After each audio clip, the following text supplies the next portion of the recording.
নমস্কার বন্ধুরা, রকমারি রান্নাতে আপনাদের স্বাগত। আজকে আমি তৈরি করেছি আম দিয়ে টক ডাল। গ্রীষ্মের তপ্ত দুপুরে এই সুস্বাদু ডালটি আমাদের শরীর ও মন দুটোই সতেজ ও স্নিগ্ধ করে দেয়। খুবই কম সময়ে চটজলদি মাত্র 10 মিনিটে এই সুস্বাদু ডালটি প্রেসার কুকারে বানিয়ে ফেলা যায়। আম ডাল বানাবার জন্য এখানে নিয়েছি 1 কাপ মুসুর ডাল। মুসুর ডালটাকে জল দিয়ে পরিষ্কার করে ধুয়ে নিচ্ছি। এরপরে ধুয়ে পরিষ্কার করা ডালটা প্রেসার কুকারে দিয়ে দিলাম। এতে দিলাম আধা চামচ নুন ও আধা চামচ হলুদের গুঁড়ো। ডাল কিন্তু প্রেসার কুকারের বদলে কড়াইতেও সেদ্ধ করা যাবে, সেক্ষেত্রে সময় একটু বেশি লাগবে। হলুদ আর নুনটা নেড়েচেড়ে ডালে মিশিয়ে দিলাম। এরপরে প্রেসার কুকারের ঢাকনা বন্ধ করে হাই ফ্লেমে একটা সিটি দিয়ে ডালটা সেদ্ধ করে নেব। ডালে দেবার জন্য এখানে মাঝারি সাইজের একটা কচি আম নিয়েছি। আমটা এরকম লম্বা করে কেটে ধুয়ে পরিষ্কার করে নিয়েছি।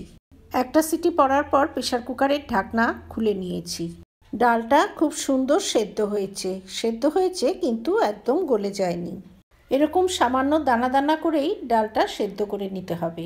ডাল যদি সেদ্ধ হয়ে ভাতের মাড়ের মতো হয়ে যায় তাহলে কিন্তু খেতে ভালো লাগবে না। কাঁচা আমগুলো একটা প্লেটে নিয়েছি, সঙ্গে নিয়েছি 3-4টে কাঁচা পাকা লঙ্কা। বাচ্চারা এই ডাল খেলে লঙ্কাটা একটু কম দিতে হবে। গ্যাসে কড়াই বসিয়ে দিয়ে দিলাম 1 চামচ মতো সর্ষের তেল। ডালে ফোড়ন দিতে খুব একটা বেশি তেলের প্রয়োজন হয় না। তেলটা গরম হয়ে গেলে এতে 2 শুকনো লঙ্কা ফোড়ন দিয়ে দিলাম। এতে দিয়ে দিলাম আধা চামচ কালো সর্ষে ও আধা চামচ মেথি। ফোড়নটা কয়েক সেকেন্ড ভেজে নিয়ে এতে আমের টুকরোগুলো অ্যাড করে দিলাম। গ্যাসের ফ্লেম হাই করে দিয়ে হাই ফ্লেমে আমটা বেশ কিছুটা সময় ভেজে নেব। আধা চামচ নুন অ্যাড করে দিলাম, এতে আমটা খুব তাড়াতাড়ি নরম হয়ে যাবে। আমগুলো ঢাকা দিয়ে কিছুক্ষণ ভাপিয়ে নেব। এভাবে ঢাকা দিয়ে কিছুক্ষণ ভাপিয়ে নেবার পর আমটা বেশ নরম হয়ে গেছে। এবার এতে সেদ্ধ ডালটা অ্যাড করে দিলাম। গ্যাসের ফ্লেমটা এই সময় হাই করে দিতে হবে। হাই হিটে ডালটা ফুটে ওঠার জন্য অপেক্ষা করব। ডালটা আমার একটু ঘন মনে হচ্ছিল, সেজন্য প্রেসার কুকারটা ধুয়ে সামান্য একটু জল অ্যাড করে দিলাম। এই আম ডাল কিন্তু পাতলা খেতেই বেশি ভালো লাগে। এতে আধা চামচ মতো নুন অ্যাড করে দিলাম বেশ কিছু কাঁচা পাকা লঙ্কা কুচি। ডালে লঙ্কার পরিমাণ নিজেদের পছন্দ অনুযায়ী দিতে হবে, যে যেমন ঝাল পছন্দ করেন। যারা টক মিষ্টি ডাল খেতে পছন্দ করেন তারা 1 চামচ চিনিও অ্যাড করে দিতে পারেন। চিনি অ্যাড করে দিলেও কিন্তু ডাল খেতে ভীষণ ভালো লাগে।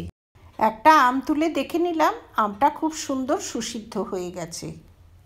আম সেদ্ধ হয়ে গেলে ডাল আর খুব বেশি সময় ধরে রান্না করার কোনো প্রয়োজন নেই, কেননা ডাল প্রেসার কুকারেই প্রায় 90% সেদ্ধ হয়ে গেছে। রান্না যাতে ওভারকুক না হয়ে যায় সেদিকটা কিন্তু অবশ্যই খেয়াল রাখতে হবে।